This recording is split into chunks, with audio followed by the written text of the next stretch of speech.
students. We had 1,200 student section every game for 17. The Corral and myself, I'm looking forward to a great relationship. We need an incredible home court. We need to have an electric, great student section. When I say all in, you need everybody. The people that hire you, an athletic department that is in alignment, and you need fans that understand that every game we play matters, but none matter more than those 17 home games we play a year. And finally, all in with former players is, again, like I had mentioned, we can't do this alone. We need your support, and we, as the new coach and staff, have to do a great job of always making you feel that this program is yours. But if you combine those incredible forces, each other as an athletic department, the home court atmosphere with fans, former players, in a way of building within a culture of all in, we need everybody. That's when magical things can really happen. I've been a head coach for 20 years. I'll give you the good and bad from this perspective. There's only been one coach that's been to more Elite Eights without reaching a Final Four than me, and that's the former Hall of Famer John Chaney. You can say, wow, those are some tough losses, but I've always operated from this perspective. You got to beat the door down and knock at it a number of times to eventually punch it through. And I'm looking forward to uniting with the resources and this amazing institution in place here at the University of Texas and breaking through. Not once, but multiple times. Competing for SEC championships and being a perennial great program like so many other great programs at this university are right now. I have 3 sons and my wife, Amy. Nobody has been through more than my wife, Amy. We met in high school, grew up in Pittsburgh, Black Hawk High School, both attended the University of Pittsburgh.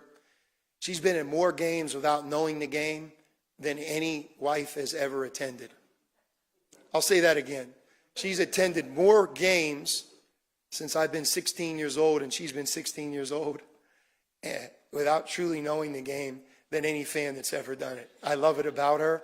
She just cheers, but like, I asked her, a couple of times this year, if someone calls it travel, what's that mean? And that's kind of one of the many things that I love about her. She loves me. We love each other.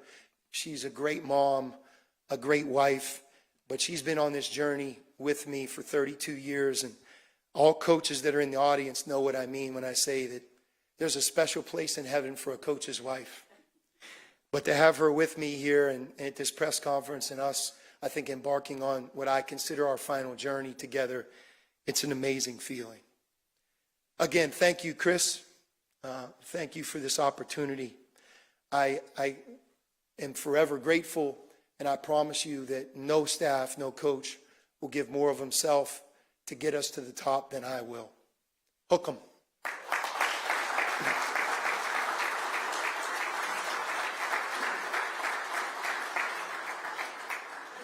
Media, raise hands, please. Well, Mike Holders, Abby's on my right-hand side. Abby's right here.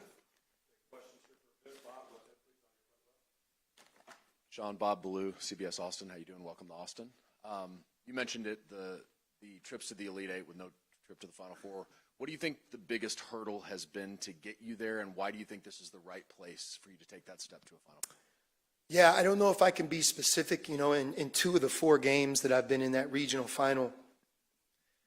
I can walk you through it almost. It was a block charge call in overtime to Wisconsin. The call went the wrong way. And when I tell you, if it didn't, I wouldn't have announced what I did here today. We would have been in a Final Four. We also lost to Kemba Walker, and they went on to win the national championship at UConn, in which we had 3 shots to win it and missed all 3. So I don't know if it's necessarily you didn't have this and now you do, but it begins and ends with what I said when I talked about the vision of the program. You have to have elite talent.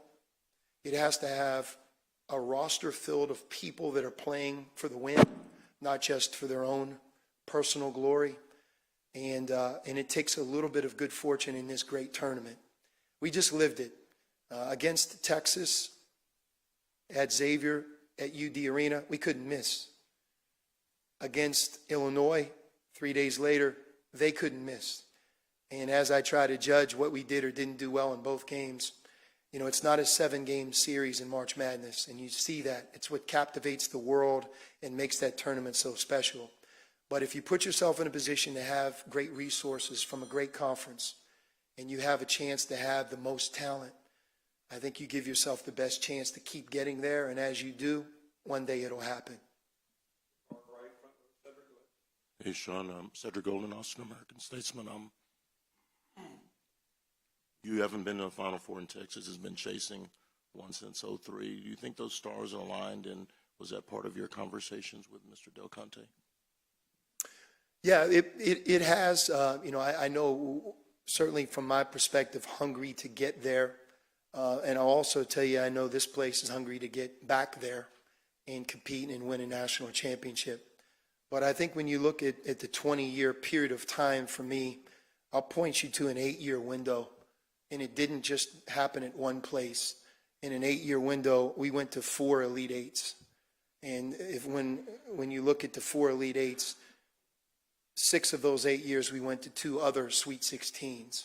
So I think when you're in that cycle and you can keep getting to that second round, inevitably it will happen, whether that's talking about Texas basketball or a coach himself. And I think that sustained excellence is something that you work towards improving. There are some things that I also believe that you change as a coach that can help you do better. You know, I think one of the things for me offensively, to play a faster brand of basketball, I think gives us an even better opportunity to get to that final prize. And there's a lot of layers to that. I just believe that's how the game's played today. Josh Newman from LoneStarLive.com. Sean, how much struggle was there in trying to decide whether or not to leave Xavier for a second time? And ultimately, what was the tipping point that brought you here? Well, it was a major struggle for me in on one sense, and that has nothing to do with the great place that I'm standing at right now. It's, you know, it tugs at your heart when people believe in you and you've been at a place for 8 years as the head coach, 11 years, like I had mentioned. You have family and friends, and you become tied to so many of those teams and players in moments. And so much of it is doing more with less at a place like that. And there's a lot of pride that starts to become a part of who you are when you're in that. And, you know, at the end of the day, this is a life-changing opportunity for me and my family. And I believe that it gives us the best opportunity to compete and win for national championships. The world of college sports has flipped upside down over the last 3 to 5 years, but no more sport than in college basketball. And when you think of the SEC 10 years ago or 5 years ago in the sport of basketball, and you look at this year, there's a huge difference. There's a huge difference in the talent, the parity, the coaches, and I think to have the opportunity to compete against the best can bring out the best in you, and that was a big part of this. Thomas Jones, Austin American Statesman. Sean, what do you see the role of a general manager in this era of college basketball? And do you have someone in mind? And then a second question, what do you know about NIL funding for Texas basketball? And what can you as a head coach do to increase that engagement? Yeah, first, just not only the general manager question, but the staff. You know, I'm taking a deep breath and obviously trying to put the best staff that I possibly can put together. There's a great group of people that I have at Xavier, which a number will come with me. And then I'm also realistic in understanding that here at the University of Texas, having people that are a part of this great state, that have a history and tradition and the know-how, whether it be in recruiting or growing up, living, playing at the University of Texas. So I'm just anxious to not take my time because we don't have time, but to certainly not rush into any decision and make sure that as I learn what's best here, that I make those choices. Clearly that position, though, that you asked a question about, I think is incredibly important to the future of college basketball and in any program that's trying to do what we're going to try and do. Eric Henry, 24/7 Sports. Sean, I'll kind of piggyback off of Thomas's question. From your vantage point as a coach, how crucial is NIL to competing at an elite level? And the second part of that, what assurances from Chris Del Conte have you been given that Texas will compete at a level when it comes to NIL? You know, I don't have any concerns about whether we'll have the resources or the ability in the NIL space. I mean, this is the University of Texas, and, you know, when you try to compete for a Final Four national championship, it has to be synonymous with being able to match up in that space that you're talking about. I will also tell you this, though, that the place itself is still the most important. There are young people that want a great education. There are young people that want to play in a conference that's never been ever stronger in any sport, the SEC. There are people that want to come to the University of Texas because of the great tradition and history, want to play in a style of play and have the resources to grow and become the best they can be. All that is still very, very important. And to your actual questions, that no longer stands alone, though. It has to be matched with the know-how and understanding that without name, image, and likeness and a plan to compete against the best, you can only go so far. But when those two forces are matched, I believe that great things happen, and I also believe that that will happen here. Hey, Sean. So the biggest difference between you and other coaches that Texas has had is your style is different. There have been a lot of defensive-minded coaches, but you're more of an offensive-minded guy. You're up-tempo, and the last guy who was like that was Tom Penders. What did the fact that other SEC programs like Alabama and Kentucky are running these up-tempo offenses, does that give you confidence that your system's going to work as well, or did you have that confidence going in regardless? I have the confidence regardless.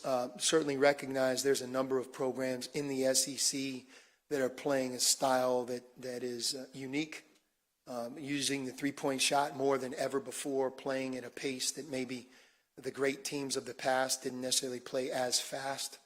But that's what I believe in. But I do want to say this. There's no way you can do it by scoring and outscoring people in college basketball. The defense is so much a part of the talent that you have. When you think of basketball, people think of talent on the offensive end. I can make the case the talent, size, quickness, shot blocking, positional height, that right there impacts the defensive side of the ball perhaps even more. Here, you have to be great at both. If you would have asked me the question you asked 5 years ago, someone would have acted like you don't know what you're talking about. I would have been known as a defensive coach at Arizona. But you have to blend both. I think you have to adapt and adjust to the new way. And, you know, what once was is no longer. But I want our program to be known that when you play against us, we have a certain togetherness and toughness on defense that you can certainly look at as part of the identity of our program. The thing about basketball that's so unique is players have to do both. You know, you're not a defensive or just offensive, and two-way players is something in recruiting you have to covet at a place like Texas. Kirk Bowles from the Houston Chronicle. Welcome, Sean. I wonder if any of your players are going to come with you from Xavier, and do you almost have to lean more into the portal than high school players that stay old? Yeah, I can't really answer the first part. You know, obviously I have amazing loyalty to Xavier, and all of those kids have choices, no different than the young players and the people that are returning here at Texas. Take two last ones. Roger, go ahead. Hi, Sean. Roger Wallace from NBC in Austin. These coaches' flips are so quick. Friday night, you're fighting to get to the second round of the tournament. Today, you're standing in Austin, Texas. What's that like emotionally for you and your family? All of a sudden, you got a new wardrobe and new thoughts and dreams. It's really a great question, and it's what I started the press conference here today with my initial comments. You know, with change, forces go in different directions. One coach leaves, a new coach comes. One place you leave, and, you know, they have very strong feelings about that. And then in the place that you arrive at has equally strong feelings. And as the person who's going through it with your family, those feelings can really be polarizing and it can steal your mind. But for me, this opportunity, I don't think I've ever been more excited in my life to live in Austin, to live in Texas, to be here as the new head coach at Texas. And in time, the loyalty and the relationships, what I have found, they repair, and I think you can have a healthy way of moving forward and also respecting the past and where you came from. But you're right. Sometimes it doesn't feel right to leave one thing so quickly. You know, the height of winning the game in the NCAA tournament and moving on towards leaving that place and coming to the new place. Again, I don't know if you'd want me to be the new coach here at Texas if those feelings don't tug and pull you in different directions. So you're right. I think it's a good observation on your part. It happens quickly, really does.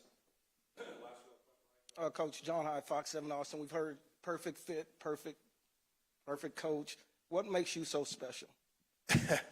I don't know. I don't know if I'm special. I know this, that, you know, I'm a son of a high school coach. My dad won numerous high school state championships in Pennsylvania. We grew up in a football crazy place, Western Pennsylvania. I mean, where I grew up is Joe Namath. Me and him are from the same town. I mean, Tony Dorsett was 5 minutes, 10 minutes from where I grew up. Mike Ditka. You look at the quarterbacks, you know, Jim Kelly, Joe Montana. I could keep going. I'm probably missing some. Sark could probably fill in, you know, Ty Law, Aliquippa.